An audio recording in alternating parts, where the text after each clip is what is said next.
Hello, everyone. We have now gone live. I'm going to give everyone a moment to start logging in. I apologize for starting a few minutes late, everyone. So I'm going to give everyone a few minutes. So I want to say, good evening, welcome. If you are tuning in for the first time, this is the La Maison de Rouge Monday night weekly live broadcast. I am your host, Lucy Sweetkill, one half of the duo that is La Maison de Rouge. A little bit about who we are. LMDR is dedicated to expanding the BDSM experience by discussing, educating, and informing our audiences about the intersections of kink, wellness, sexuality, spirituality, and social activism. We aim to create a safe space for discussing these topics, as well as providing an avenue for our guests to share their stories and experiences. Thank you again for joining. Tonight, our guest is professional dominatrix turned life coach, personal trainer, and yoga instructor who uses her position of power to motivate and hold her slaves accountable. She uses, let this pass for a second. She uses her experience in BDSM, coaching, training, yoga, functional medicine, and biohacking to improve people's lives. Her KinkyCoaching approach focuses on BDSM as a tool to hack one's mental, physical, and emotional well-being. She firmly believes that BDSM is one of the greatest life hacks. Please welcome, pronoun she, her, Mistress Natalie King. Welcome, Natalie. Hello. Thank you so much for having me on again. It's always a pleasure.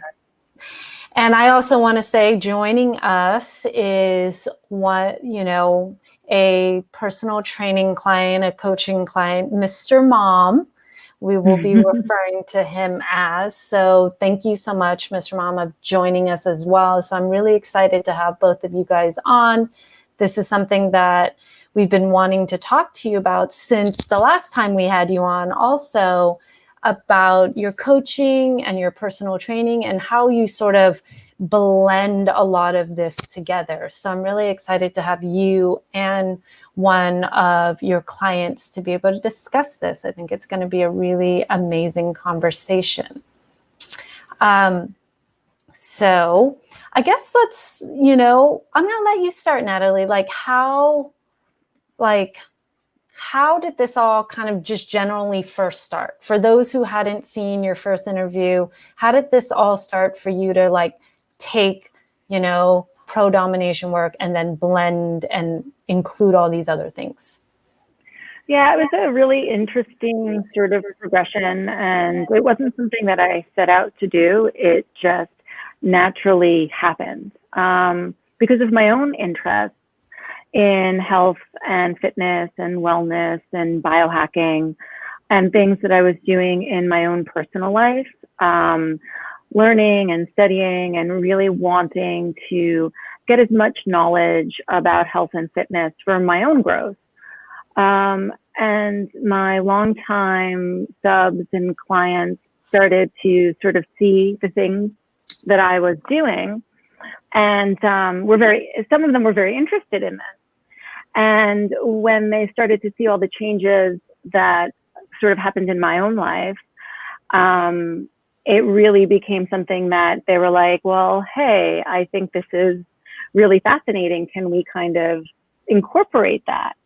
And I also, in retrospect, the things that I was doing for my own health and fitness, I started seeing these parallels and kind of being like, oh, wow, this is very relative to, A is very relative to B. What I'm doing outside with my health and wellness and fitness is the same sort of things that my subs are getting through the BDSM experience. So between the people who are naturally interested and these real parallels that I saw, I started to kind of push this concept of hey, we're going to take this whole thing and make it even better by setting goals, by using BDSM for whether it's stress relief or, serious getting outside of your head or a comfortable space. And it just kind of naturally developed. And then I went back to school, got a life coaching certification, yoga, personal training to sort of enhance the coaching aspect of BDSM. So I had some real outside tools to translate to what I was doing in the studio. That's so awesome, because I completely like, you know, as a life coach myself, like, I think, you know, you weren't looking to replace what you were doing as a dominant. You were just looking to expand it, it seems like, and then Definitely. get more education and training behind it so that you could really, you know, provide this like fully transformed experience for some folks who were into doing the same thing. Yeah, I figured the more tools that I had, the better I would be able to execute, you know, what I thought was really possible. And I think that it's been a wonderful learning and growing experience. And I guess it started maybe about 11 years ago now. And after the 11 years, it's like, yeah, this is really a thing. So how did this relationship develop between you and Mr. Mom? Who should answer? Exactly. Maybe I'll let Mr. Mom sort of answer. You know, it's interesting because my BDSM coaching clients are more BDSM with coaching, and my KinkyCoaching clients are more coaching with a little bit of BDSM. So it's sort of like I've taken the coaching aspect and made it a little less kink and a little more coaching. But with Mr. Mom, you know, we started sort of just with traditional BDSM, but soon after really got into coaching. He was a great guinea pig. Oh my goodness. All of the tools I used on him to see what worked and what didn't work. Yeah. So what happened was I had known Natalie for about 2 years, and my wife passed away, and I had to be as healthy as I could for my 3 children. And at the time I weighed 219 pounds. Now my high weight was probably about 240 and my low was about 200. And I looked at myself and said, which way am I going to go here? You know, I'm faced with a very stressful situation. I'm under a lot of pressure. I have to raise these kids. I have to work. I still would see Natalie and I said, can you help me? I don't want to go back to 240. I'd rather get back down to 200. And she put together a program. She put together a program which incorporated contracts, which she takes very seriously. She puts together spreadsheets. You know, we'd sit down with goal setting. You know, it was very serious. And we'd review. I'd fill out monthly spreadsheets and she would sit down and review them. And we'd incorporate that into our weekly sessions. It was a huge help. And I got down to 200 pounds, no problem. As a matter of fact, I got down to 193. Right now I'm 201, but I've never been healthier since starting this, incorporating BDSM with goal setting and overall healthiness. That's awesome. So yeah, over the years, it developed. Like it was a weight thing, but then it was sort of other things that we threw in, like, you know, functional medicine and, you know, getting like a DEXA body scan to see, like, is it weight you're losing, muscle you're losing? Because sometimes the scale isn't, you know, perfect. Right. Incorporating labs and vitamins, and it really got pretty intense for a while. Yes. So, it made a big difference. How long was this process when you, Mr. Mom, when you started deciding like, okay, I need help. I need some sort of assistance, some sort of guidance. Right. How long was that process for you? It was 7 years ago. It started 7 years ago. And I would say that, you know, it went on for at least another 4 or 5. And like Natalie said, it incorporated, I trained, I did the, it's a system of goals, punishments, and rewards. One thing we did was I did the Escape from Alcatraz triathlon. Wow. I trained for it. Yes, I trained for it. And Natalie, went out with me and, we worked on a training program. We worked on weight goals and she put together some reward dinners that we went to and lunches. It was a great weekend. It was very memorable. And it's not something that I would have been able to have done had it not been for Natalie. That's a very, very, very rough triathlon. And it was honestly an honor to go and join and see what he was able to do. and be out there and see him cross the finish line. It was fantastic. That's amazing. But, so I just want to quickly ask, like, so it started with the health thing and right. like personal training, and of course your interest in BDSM, which makes it more right. enticing, right? How did that bleed into other parts of your life? In what way? Like the things you were learning through this, what did you, while working on your physical health and right. having these goals, did you see that? Were you able to apply some of the things you were learning and growing into other parts of your life as well? Well, I would say that me being healthier let me be a better father, let me be a much better employee, and it definitely it enhanced my career because I'm 55 years old. Okay, so if you go for a job interview when you're 50 years old and you look like hell and you're out of shape and you're bloated and you look like older than you are, which a lot of my peers do, you wouldn't do as well in the workplace or finding a new job because you are what you represent. So I would say that the last 2 jobs that I've gotten, and I'm pretty successful. My personal appearance makes a big difference when I interview. You need to look good in a suit. You need to. It's just the way it is. It just shows people that you're disciplined, that you prioritize your health. So yes, it's made a big difference in helping me raise my kids. And it's made a big difference in my professional career too. That's amazing. So Natalie, like what, you said that he was your kind of guinea pig in a lot of ways. Like, yeah, definitely. So what were you kind of working with and trying out and trying to incorporate? What did you learn in this process? Well, one thing that I did learn during this whole thing is everybody is really different, and Mr. Mom responded very well to strict guidelines, contracts, spreadsheets, like serious accountability, things that had to be done and met every week. That kind of structure was very important to reach the goal, and knowing that if those things weren't done, that there'd be some consequences. And it was really important for him to be able to do that and sort of also analyze his behaviors throughout the week. Like, am I meeting these goals?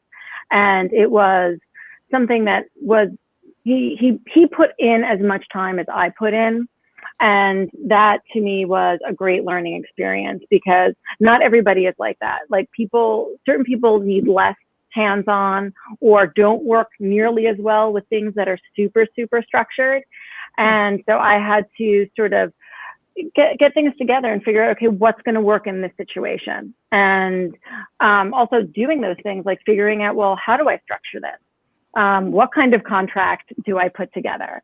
And it is, again, a give and take. Like, you have to really set those goals, set boundaries, set limitations, and put together a plan, short-term, long-term.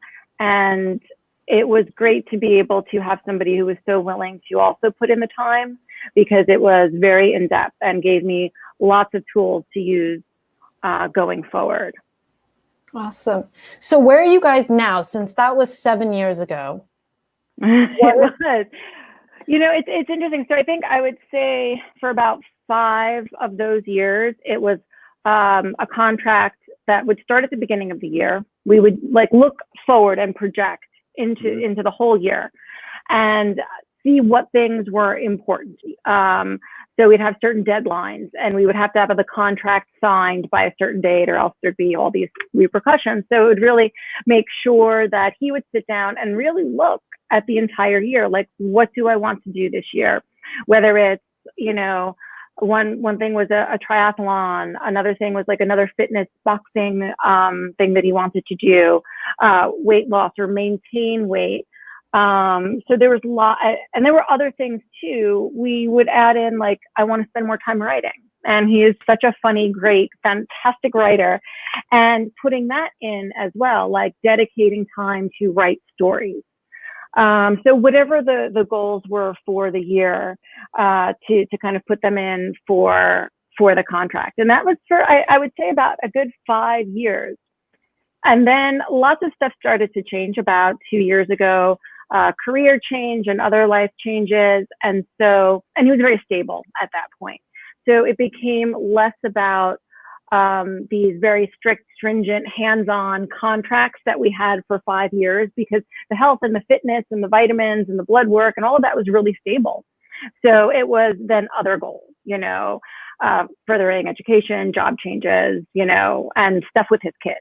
So it kind of has backed off from these contracts, and moved more into a slightly looser form and different goals, since the maintenance of that has been pretty spectacular. Yeah, it seems like that, you set a really good foundation for kind of how to approach some of these goals. And then so it didn't have to be so strict anymore. Yep. I still use my spreadsheets. I have my September one, and I'm going to print out my October one in 2 days, 100%. Yeah, good foundation that you know. And see, that's the whole thing. It's like the tools are there, and after all of the years and using them, they just become a part of your life. And it needs less of the consequences and accountability, because it literally becomes something you do, like having coffee in the morning. It becomes a habit. So when you do it for 4 or 5 years, then it's just, I know it's getting done. Yeah. Like you learned a lot of discipline, it seems like how to be much more disciplined. Mr. Mom, what tools do you find you use the most often now? Definitely the spreadsheets, and definitely looking at the year and mapping out what I want to accomplish. This year, definitely, also going to get rid of that. This year definitely got thrown for a loop, but it didn't stop my workouts. I wanted to do, another triathlon in Miami. I want to do another, I had a whole bunch of plans, but everything was ruined, or put off for a year. I mean, I already am looking at 2 races. I'm doing a race this weekend. I'm looking at one in April again, and then next June. I would say one thing that Natalie really helped me with, and it was mentally, and it was the scale used to beat me up. My day would determine on if I was up or down. And I said to her, look, the scale's really killing me, filling out the daily weight. And then she came up with the idea of taking an average for the week and then looking at that to see if I was making progress going higher or lower, because your weight fluctuates, which is what she learned when she was, she has a lot of certifications. I've saw her, studying for all these. So it's something that never occurred to me, because it'd be like, okay, I'm up 2 pounds. Oh my God, or I ate too much salt. The next day I'd be down when I was really dehydrated. But then when I started looking at on a week by week basis, it really got me restarted and not discouraged. So Natalie definitely is very well educated when it comes to every aspect of this. And she brings, the BDSM also, but she's extremely knowledgeable in fitness, goal setting, personal training, personal coaching. I can't say enough good things. It's made a huge difference in my life. That's really awesome. I definitely want to know the integration with BDSM in this dynamic. What BDSM tools were integrated to, add to this?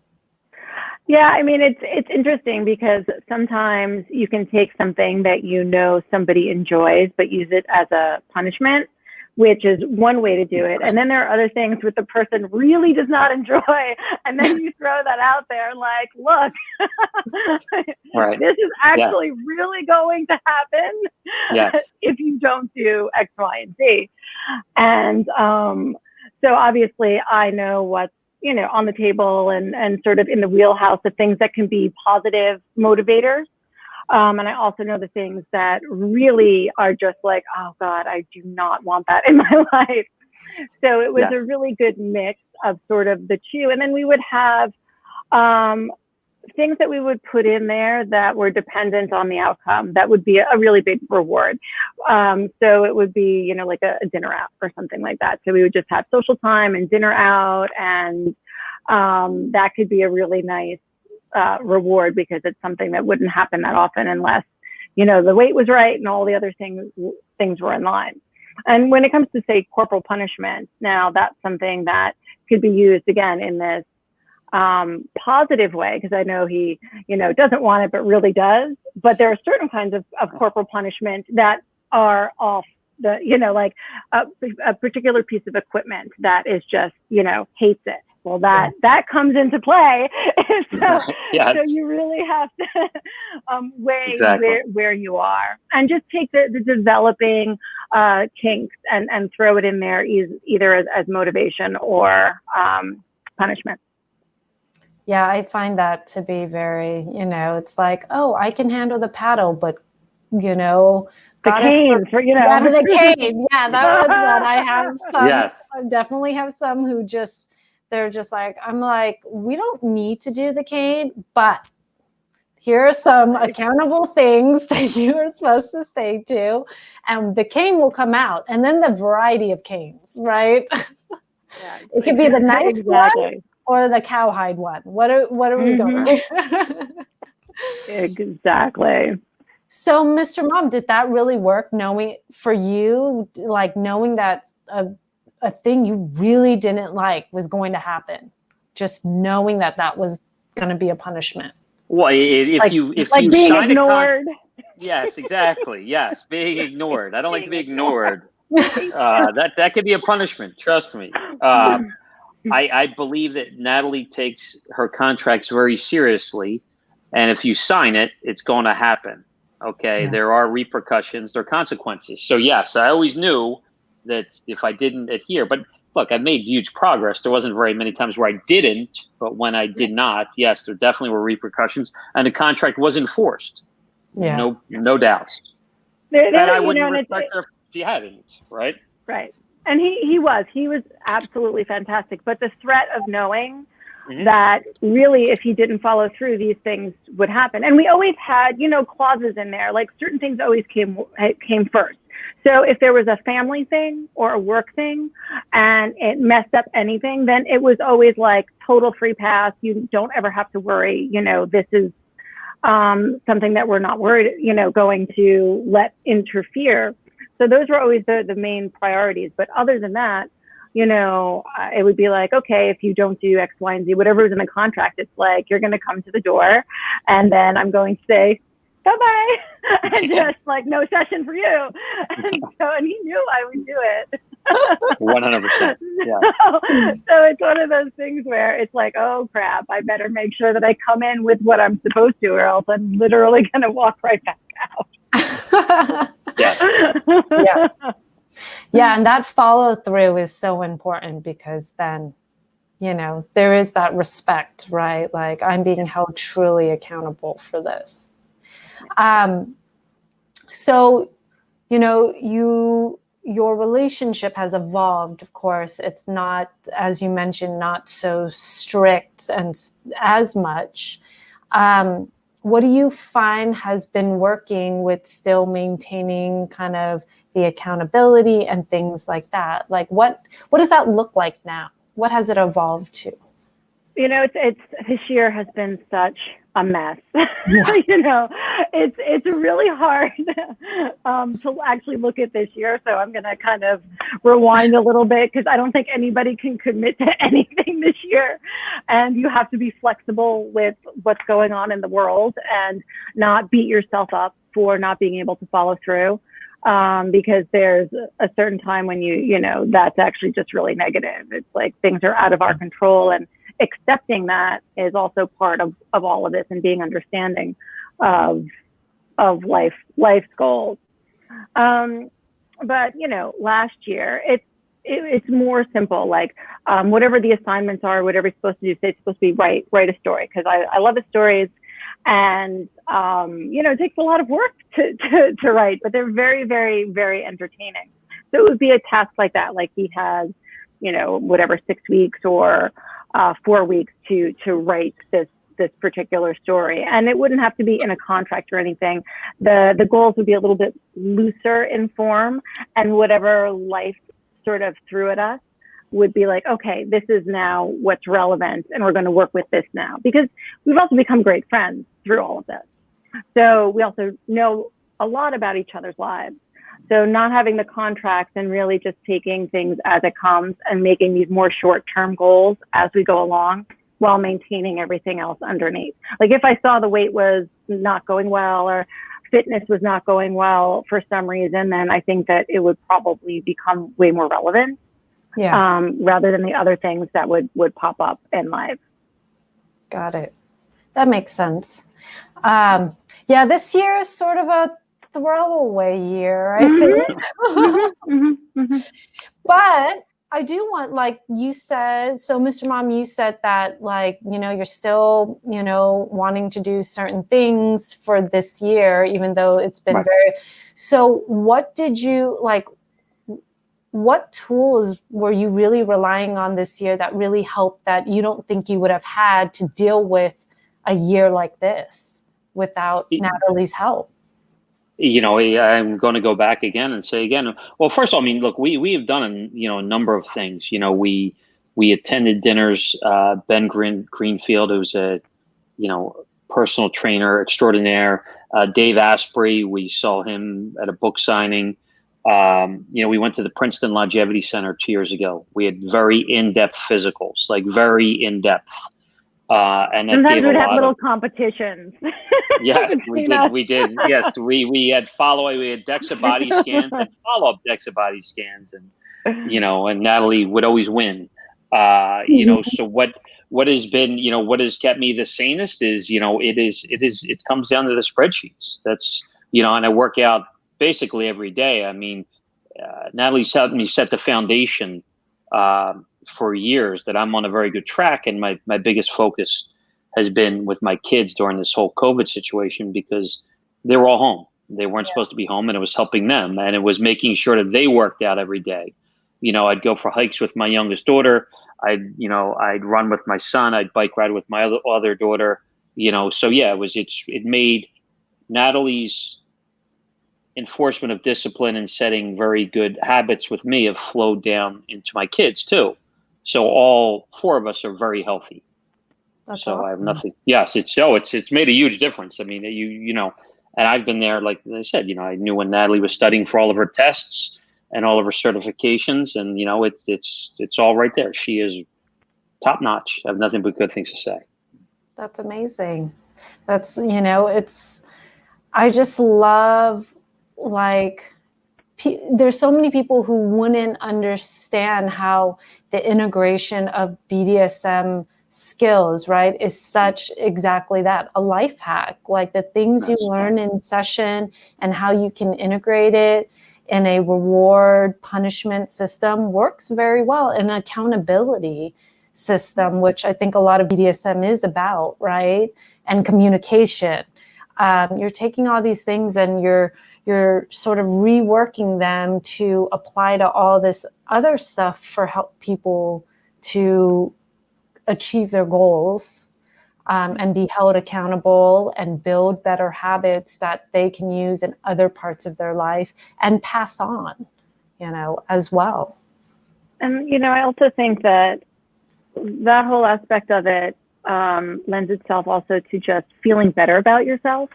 You know, so if you're feeling you're accomplishing what you want to accomplish in life and doing the things that you want to do in life, you just overall have a better sense of well-being.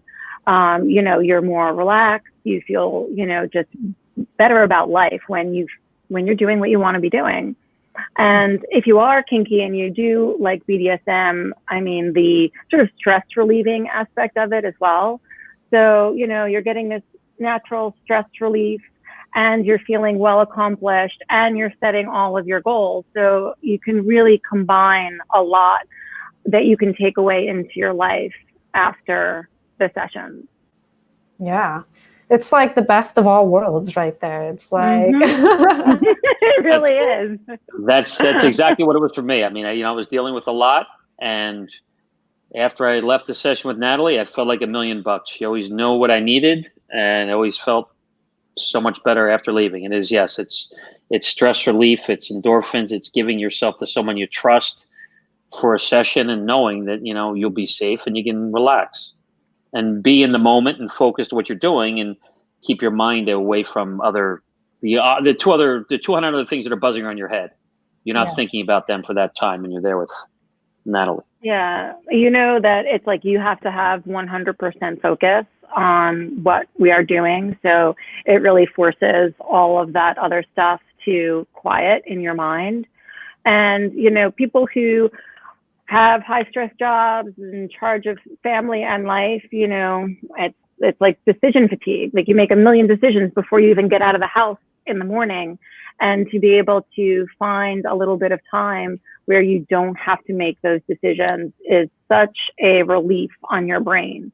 And knowing that that is going to happen, you know, is great, because if you really think about it, how many decisions you have to make in a day, it becomes overwhelming.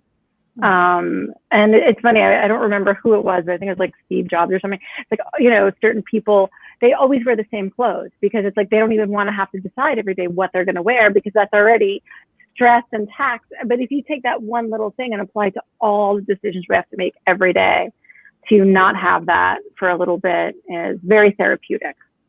Definitely. Yeah, I think for a lot of people, you know. Yeah. I want to ask you guys more questions, but I also actually want to open it up because I feel like there are going to be people with questions around coaching, BDSM, the intersections of all of it.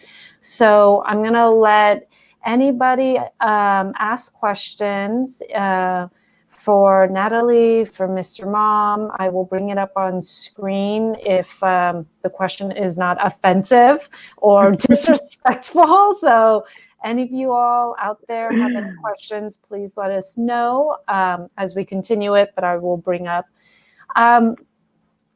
So where do you think, a question for you specifically, Natalie, where do you think you're at with, you know, using your guinea pig in this, you know, 7 years of coaching and training and all of it?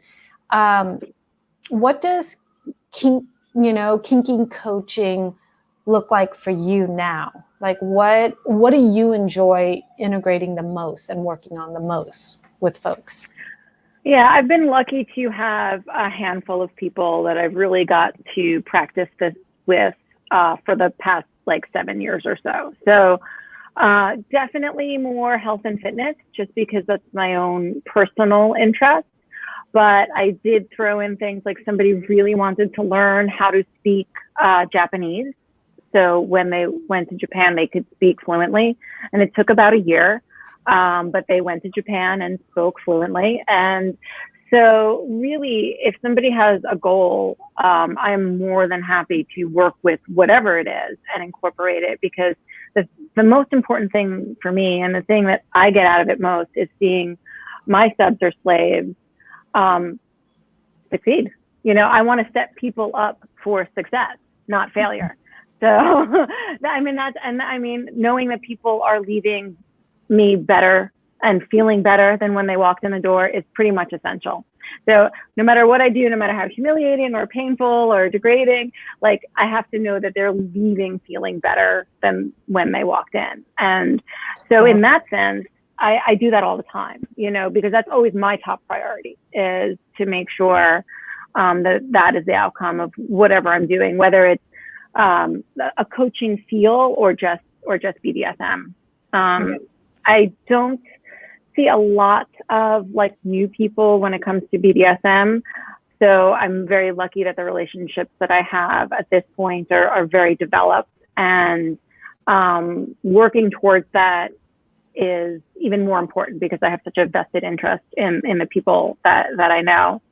And so the kinky coaching that is newer for me, and this whole COVID thing has given me a lot of time to put towards it, is more coaching with a little bit of kink or BDSM.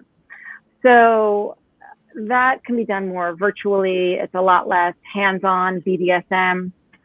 Just the fact that I am a dominatrix and have been for 27 years sort of gives people this sense of like, oh, wow, this woman is going to be kind of coaching me with health and fitness.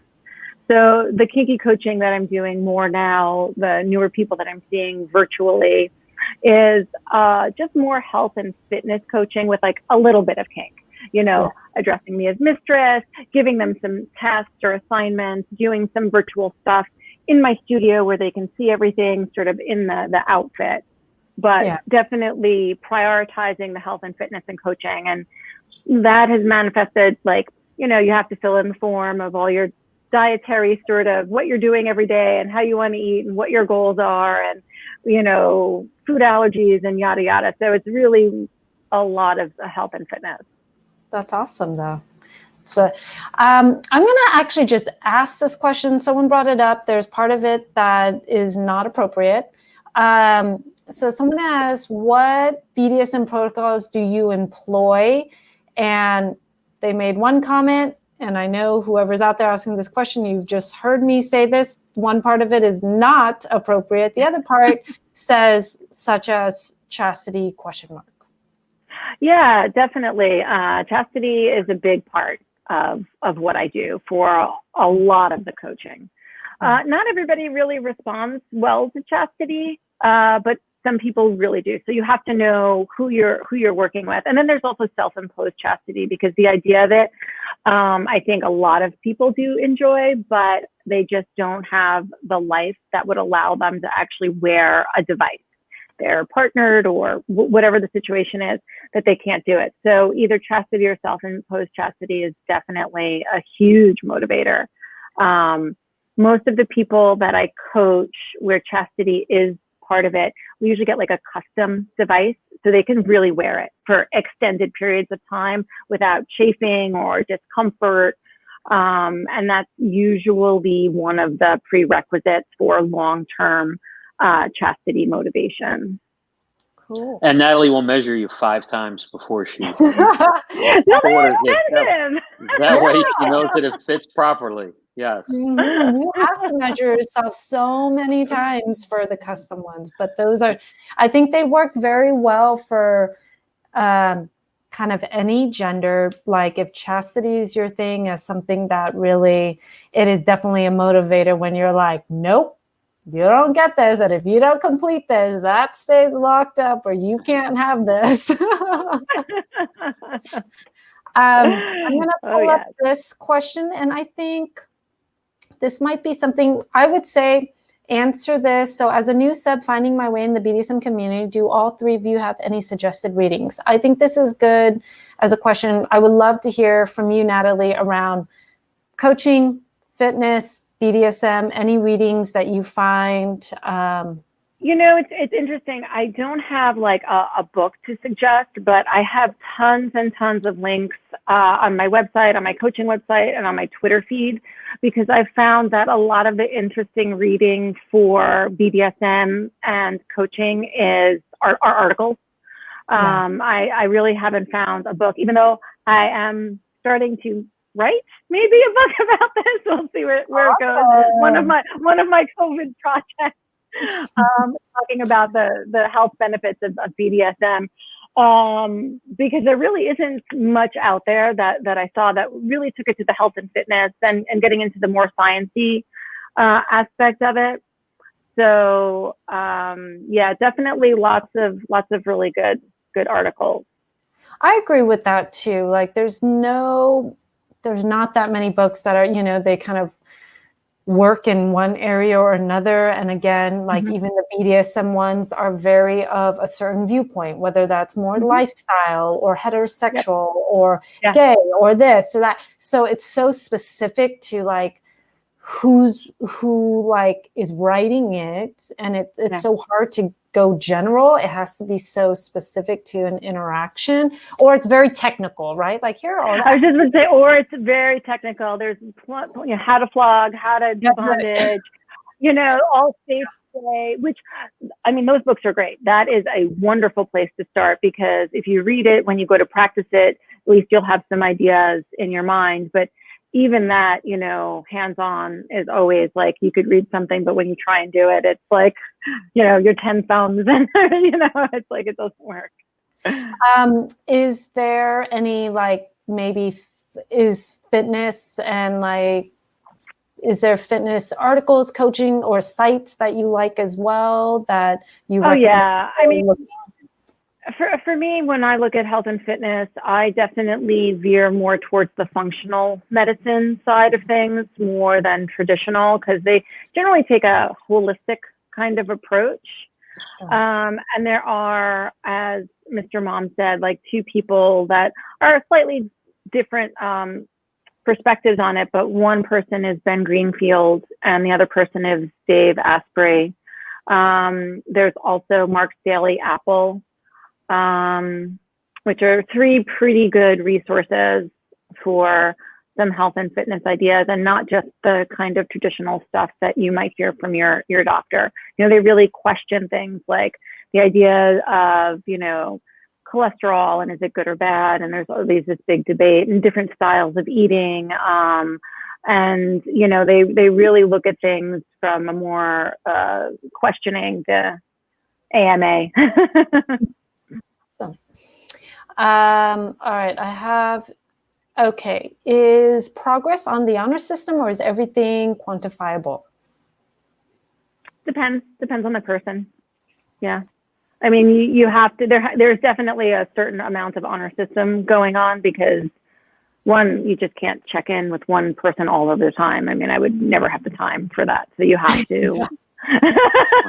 you would definitely have to do some honor system. But I definitely think that having things that can be quantifiable, not that the scale is the be all end all, but in health and fitness, a measuring tape, scale, you know, things that you can actually see, food logs that I could check, you know, that they're plugging in the food. But I'm not saying, okay, take a picture of everything you eat, log it. It's just you can't do that. But yeah. Well, one thing we did, Natalie had bought me a few cookbooks of healthy, nutritious recipes, and she would get Post-its and put on like this recipe, this recipe, this recipe, take pictures and send me photos, and sometimes bring me the food too. So yes, as in my go-to, if I have top 10 recipes, 8 of them are from Natalie. You know, it's salmon with avocado mango salsa. It's, you know, shrimp and zoodles. You know, it is brown butter scallops. So yes, there definitely was, in addition to the spreadsheets, which were monthly, there would be photos sent too. But not every, you know, like she said, not every showing a picture of every meal. No, not at all. Yeah, because I think that's a little hard to do with, you know, on a scalable sense. And you want to know that you're being honest, because if you're not going to be honest, what's the point of even doing this? You know?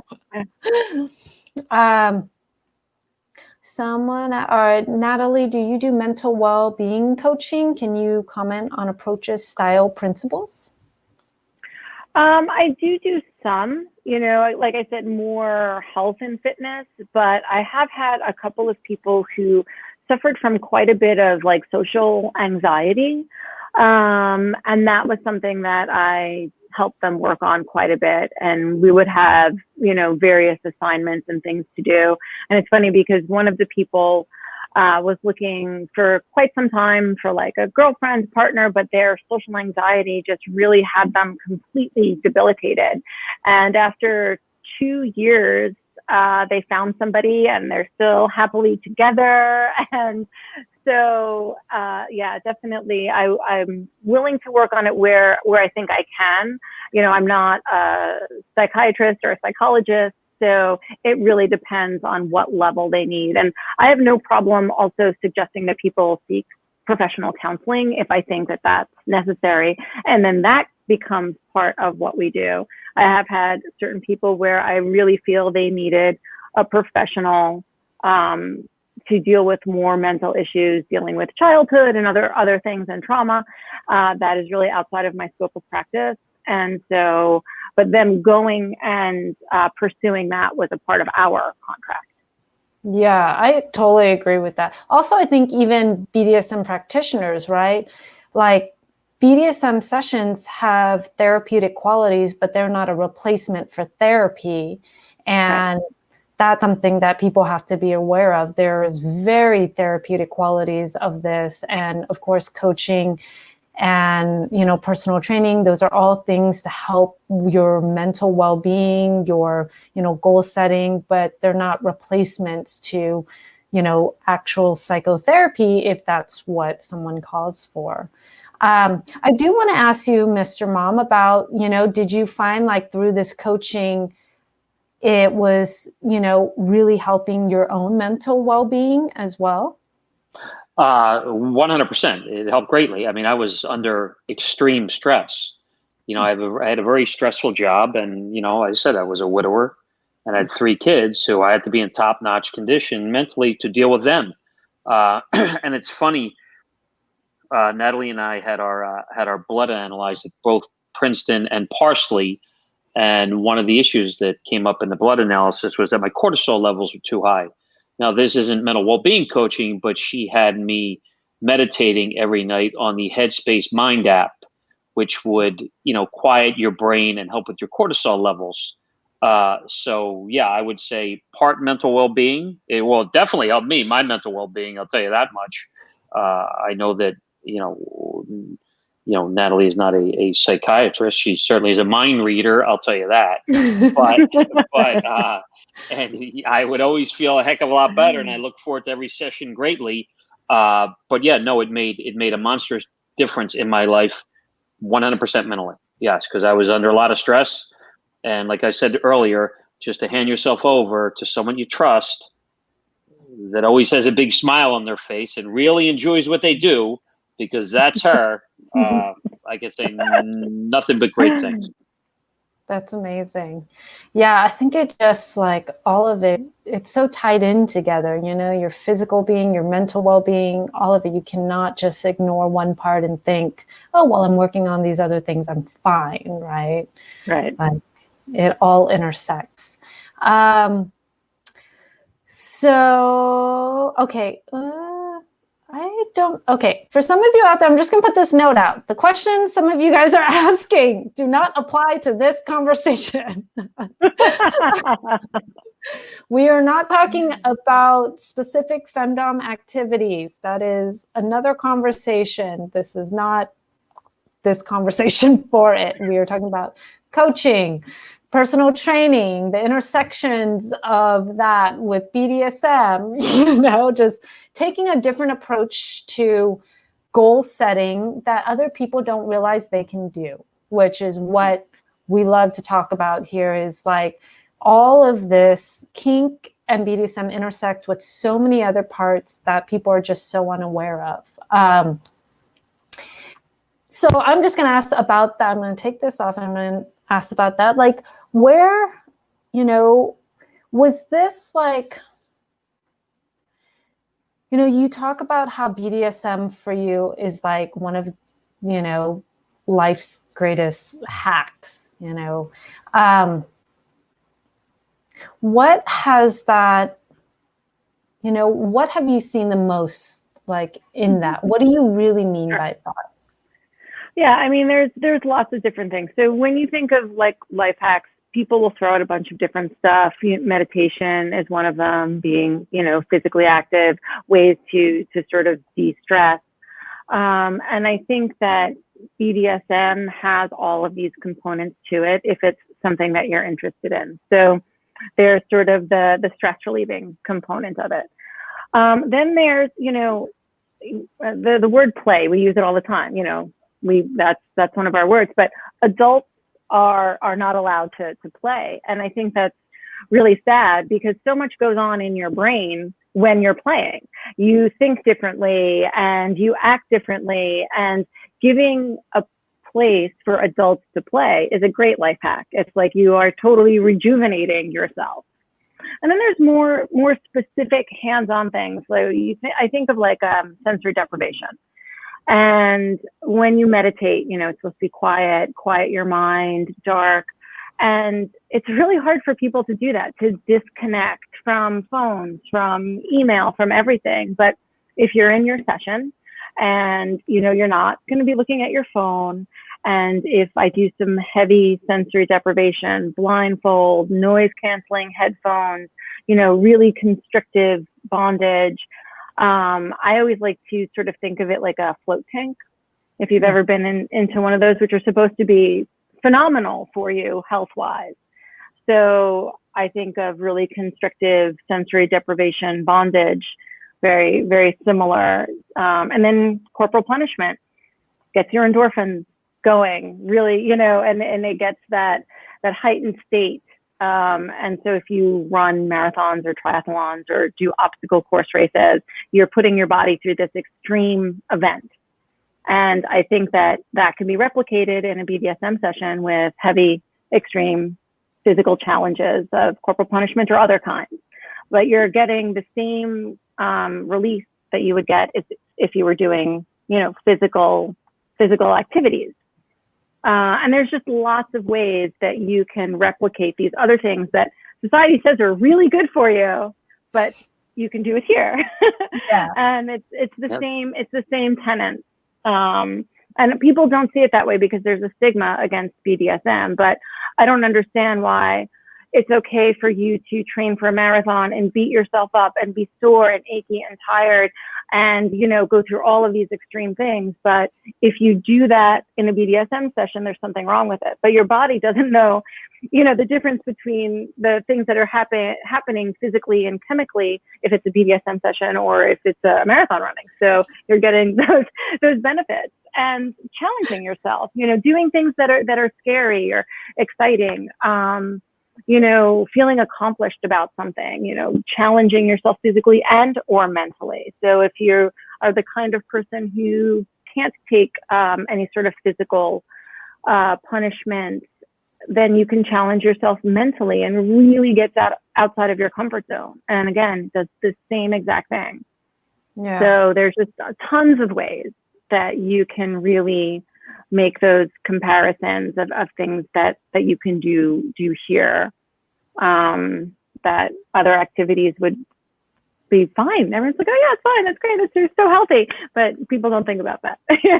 Totally. Yeah, endorphins are endorphins. It's not going like, well, this endorphin came from this, so I don't know if that, you know, like, your body's not making that distinction at all.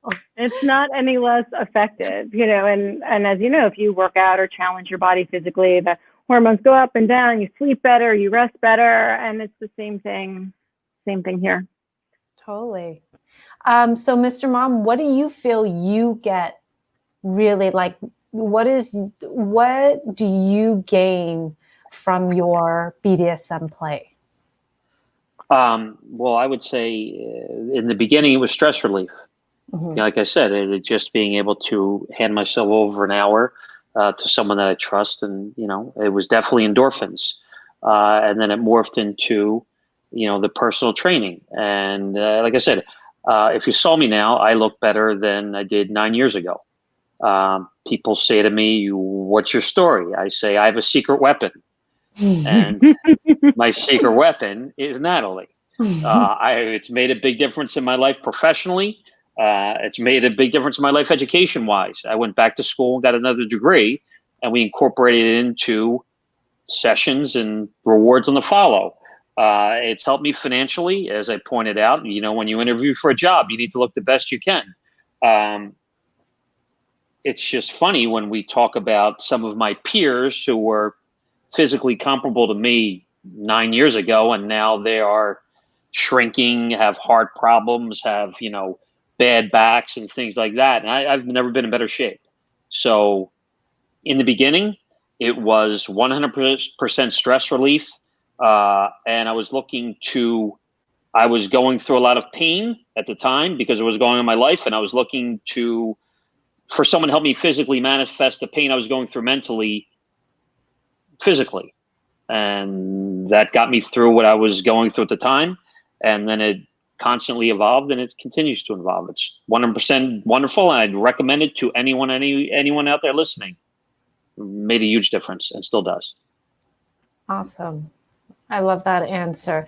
You have already asked this, but it seems like there's some people who, you know, didn't catch that part, and maybe we'll just reiterate. Somebody said, how has Mr. Mom applied the lessons he's learned in session to his personal life, apart from fitness? As I said, my cooking skills have improved. My reading skills have improved. My writing skills have improved.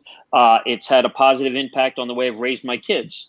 And my kids are flourishing because of the concentrated time I spend with Natalie. It's allowed me free time to focus on my kids. So yes, it's been an overall positively beneficial experience for everyone in my family. Awesome. So for those of you who didn't catch the other part, but you guys will be able to rewatch this on our YouTube. So I'm gonna, my last question is more about, Natalie, do you have any projects coming up, any things that you want to let our audience know about, or anybody else who's going to rewatch this of, what you'll be doing, or just in general, we have all Natalie's information below. If you look down, it's scrolling to connect. But yeah, if there's anything coming up, anything you want to announce or put out there, you're welcome to do it. Sure. Given the crazy times, things are changing a little bit. And I've actually been spending some time just having fun making some videos, since I really haven't been able to be in person one-on-one playing. So you can always just look for new videos that I'm putting out on Clips for Sale and then many other places that I have them. And that's always fun and interesting to be creative about. And I am really working on a YouTube channel more for coaching and health and fitness. So I have a channel reviewing some of my biohacking gear that I've collected over the years. And it's definitely very geeky for some people, so it might not be of interest to a lot of people, but it's a lot of fun for me to kind of look at all of the things that I've accumulated over the years and talk about what's kind of worked for me and what really hasn't worked for me. Because a lot of this stuff is super expensive. And so I feel it's good for me to get out there and say, like, hey, this really works, or, oh, no, don't bother with this. Yeah, don't pay for this thing. No, this is not it. It's in the trash. I don't even have it anymore, kind of thing. I'm also doing like a workout of the week. So really trying to encourage people to do a particular workout, whether it's once or 5 times, or just something to get everyone motivated. Because I know, gyms are still closed, or they're just opening up back here in New York, but a lot of people don't really want to go. And so it's very hard to find motivation. Working from home, you're not out and about, walking around, getting up and down the stairs for the subway. And, we're just really getting very sedentary. So I'm trying to throw different things out there so you don't get bored, because I know we're, typically creatures of habit. We can eat the same thing every day. We can do the same workout if you work out every day, but you really don't think outside of your box. So kind of throwing out different ideas every week to motivate people. And of course, I encourage people to comment and see if they liked the workout, if they tried the workout. And other than that, I may be speaking at a virtual biohacking conference in December. So I will post about that. I just got the invitation recently, so I'm trying to hash out the details, but it will be, again, sort of talking about how BDSM can be used to hack your life. And all the other projects I had were kind of canceled this year. I was going to be speaking at the Bulletproof Biohacking Conference, but that's, again, postponed till next year. And eventually maybe even a book is in the future. Awesome. I'm really excited. I think that would be really amazing and something that a lot of people would love to read. So hopefully many of us start getting more productive during COVID. So I want to thank you too for joining. Natalie, it's always a pleasure to have you on. Thank you, Mr. Mom, for, coming on and telling us about your experience as well. For those of you who haven't joined us, who are going to rewatch this, again, we do our weekly live broadcasts every Monday at 7 p.m. Eastern Standard Time.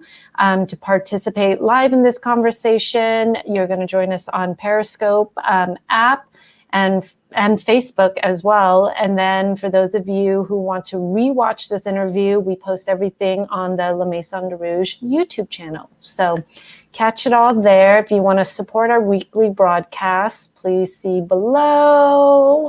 Please see below.